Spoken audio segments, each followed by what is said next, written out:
¿Cómo evitar los celos en el matrimonio? ¿Sabía usted que muchas relaciones no terminan por una infidelidad, sino por el miedo constante a que ocurra? Los celos han destruido matrimonios que parecían sólidos, no porque hubiera una traición real, sino porque la sospecha, la inseguridad y la desconfianza terminaron ocupando el lugar del amor. Y lo más peligroso es que los celos rara vez aparecen como un enemigo evidente, se disfrazan de preocupación, de interés, de protección e incluso de amor. Pero cuando se les permite crecer, comienzan a controlar pensamientos, conversaciones y decisiones, hasta convertir el hogar en un campo de tensión permanente. Para un creyente, la Biblia advierte sobre este peligro con palabras muy fuertes. En Proverbios 14:30 se nos dice que un corazón calmado es vida para el cuerpo, pero los celos son una enfermedad que pudre los huesos. Piense en esa comparación. Imagine que esa enfermedad sea un cáncer por un momento. Un cáncer no destruye de un día para otro. Avanza lentamente, en silencio, hasta que el daño se vuelve evidente. Lo mismo ocurre en el matrimonio. Una duda sin resolver, una sospecha que se alimenta sola, una interpretación equivocada, y poco a poco la confianza comienza a deteriorarse. Pero la buena noticia es que los celos no tienen por qué controlar su matrimonio. Hoy veremos 5 principios fundamentales que pueden ayudar a proteger la confianza y fortalecer la relación. Y al final del video compartiré 3 acciones prácticas que usted puede comenzar a aplicar desde hoy mismo si está luchando contra los celos o si siente que están afectando su paz y la de su cónyuge. Porque un matrimonio fuerte no se construye sobre la vigilancia constante, sino sobre la confianza, el respeto y el amor. Punto 1. Construir una base de confianza y transparencia. El primer punto, y quizás el más importante, es construir intencionalmente una cultura de confianza dentro del matrimonio. Muchas parejas dan por hecho que la confianza simplemente está ahí, porque se casaron, pero la confianza no es automática. Se construye con hechos pequeños y constantes. Se construye cuando ambos comparten sus contraseñas sin que se lo pidan, cuando avisan dónde están sin sentir que están rindiendo cuentas, cuando hablan con libertad sobre sus amistades y sus días. La transparencia no es vigilancia, es la decisión voluntaria de no tener zonas ocultas en la relación. Cuando un matrimonio vive con las puertas abiertas en su celular, en su agenda, en sus conversaciones, simplemente no hay espacio para que los celos encuentren tierra fértil. Pregúntense como pareja, ¿hay algo que yo oculto deliberadamente de mi cónyuge? Si la respuesta es sí, ahí hay una grieta que tarde o temprano dejará entrar la sospecha. Punto 2. Cuidar las palabras y las comparaciones. El segundo punto tiene que ver con el lenguaje que usamos dentro del matrimonio, especialmente las comparaciones. Comentarios como fulano sí se ve más arreglado, ella sí sabe atender a su esposo, o bromas constantes sobre un excompañero o una exrelación parecen inofensivos, pero siembran semillas de inseguridad en la mente del cónyuge. Y la inseguridad es el terreno donde los celos germinan con más facilidad. Cuiden también las bromas sobre terceras personas que puedan sonar como coqueteo, incluso si no significan nada. Lo que para uno es una broma sin importancia, para el otro puede convertirse en una herida que alimenta sospechas durante semanas. Una pareja sabia evita alimentar comparaciones y en cambio refuerza con palabras el valor único que tiene su cónyuge. Las palabras construyen seguridad o la destruyen. No hay punto medio. Punto 3. Mantener viva la intimidad emocional, no solo física. El tercer punto es la intimidad emocional. Muchos celos no nacen de una infidelidad real, sino de una distancia emocional que se fue formando poco a poco. Cuando dos personas dejan de contarse el día, dejan de preguntarse cómo se sienten, dejan de mirarse a los ojos al hablar, se va abriendo un vacío. Y ese vacío, tarde o temprano, alguien lo va a notar. Y empiezan a preguntarse, ¿por qué siento que ya no me conoce como antes? O, ¿en quién está pensando cuando no está conmigo? El Cantar de los Cantares 8:6 habla del amor como algo que debe llevarse como un sello sobre el corazón, algo grabado, cercano, presente. Esa cercanía no se mantiene solo viviendo bajo el mismo techo, se mantiene con conversaciones diarias, con preguntas genuinas, con tiempo de calidad sin pantallas de por medio. Una pareja que invierte en su conexión emocional construye sin darse cuenta un escudo natural contra los celos, porque cuando uno se siente realmente conocido y prioritario para el otro, las dudas pierden fuerza. Punto 4. Resolver heridas pasadas en vez de arrastrarlas. El cuarto punto es quizás el más delicado. Resolver las heridas del pasado, en lugar de arrastrarlas al presente. Muchos celos en el matrimonio no tienen nada que ver con lo que está pasando hoy, sino con lo que pasó antes. Una infidelidad anterior, una traición en una relación pasada, o incluso heridas de la infancia relacionadas con el abandono. Si esas heridas no se sanan, la persona entra al matrimonio esperando, casi inconscientemente, que la historia se repita, y entonces interpreta cualquier gesto neutral de su cónyuge como una posible amenaza. Aquí es clave la honestidad como pareja.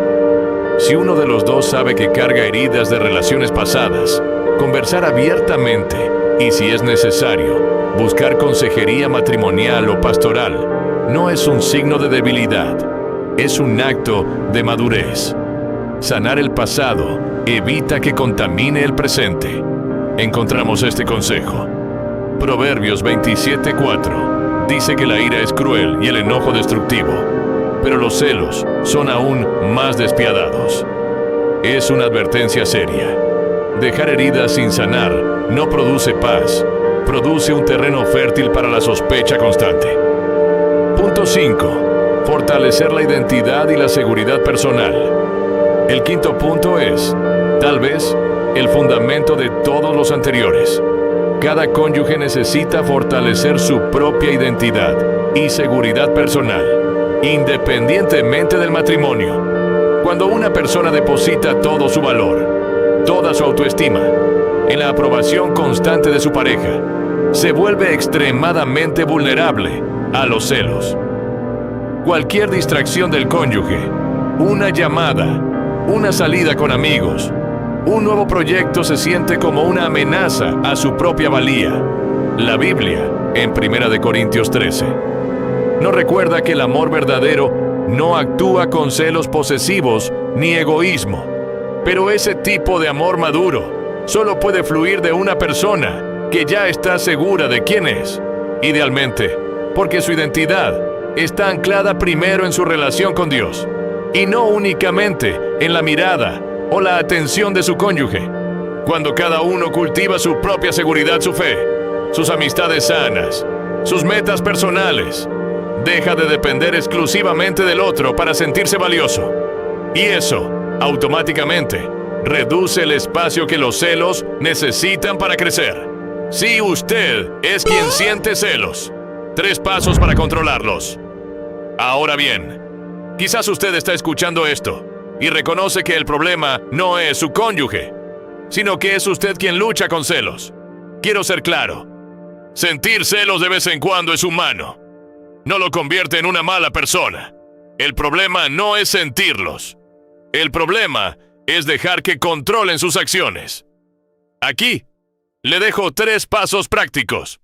Primero, identifique el sentimiento antes de actuar sobre él. En el momento en que sienta esa punzada de celos, deténgase antes de reaccionar. No revise el celular de su pareja. No haga el comentario sarcástico. No exija explicaciones de inmediato. Respire y simplemente nombre lo que está sintiendo. Estoy sintiendo celos en este momento. Ese pequeño paso de autoconciencia rompe el piloto automático y le da espacio para responder con calma en lugar de reaccionar con impulso.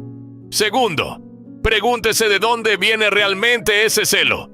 La mayoría de las veces, el celo no nace de algo que su cónyuge hizo hoy, sino de una inseguridad propia o de una herida pasada. Pregúntese honestamente, ¿esto que siento tiene que ver con un hecho real o con un miedo mío? Llévelo en oración. Proverbios 14:30 nos recordó que los celos actúan como un cáncer interno. Identificar la raíz es el primer paso para empezar a sanarla, en lugar de simplemente cortar el síntoma. Tercero, comunique lo que siente sin acusar y busque ayuda si es necesario. En lugar de guardar silencio hasta explotar o acusar directamente a su cónyuge, exprese su sentimiento usando un lenguaje que hable de usted, no que ataque al otro. Por ejemplo, me sentí insegura cuando pasó esto. ¿Podemos hablarlo? En lugar de, ¿por qué hiciste esto? Seguro me estás engañando. Y si los celos persisten de forma intensa o recurrente, no hay nada de malo en buscar consejería matrimonial o pastoral. Pedir ayuda no es una derrota. Es la forma más sabia de evitar que ese cáncer, del que habla Proverbios, siga creciendo. Para resumir, evitar los celos en el matrimonio se construye con confianza y transparencia, cuidando nuestras palabras, alimentando la intimidad emocional, sanando las heridas del pasado y fortaleciendo la seguridad personal de cada cónyuge. Y si usted es quien lucha hoy con celos, recuerde los 3 pasos. Identifique el sentimiento antes de actuar. Busque la raíz real detrás de él y comuníquelo con honestidad, buscando ayuda si lo necesita. También vimos la ayuda práctica que nos dio la Biblia. En Proverbios 14:30 nos advirtió con claridad: los celos, sin control, lo compara a una enfermedad en los huesos, como si fuera un cáncer en los huesos. Pero la buena noticia es que ningún matrimonio está condenado a vivir con esa enfermedad. Con intención, comunicación y, sobre todo, con la ayuda de Dios, es posible construir una relación donde la confianza y no la sospecha sea lo que sostenga el hogar. Y si este video te ha abierto la mente, compártelo con alguien que lo necesite. Cuéntame en los comentarios qué fue lo que más te impactó de los celos y por qué. ¿Eres celosa? Cuéntame. Y recuerda suscribirte, además, darle like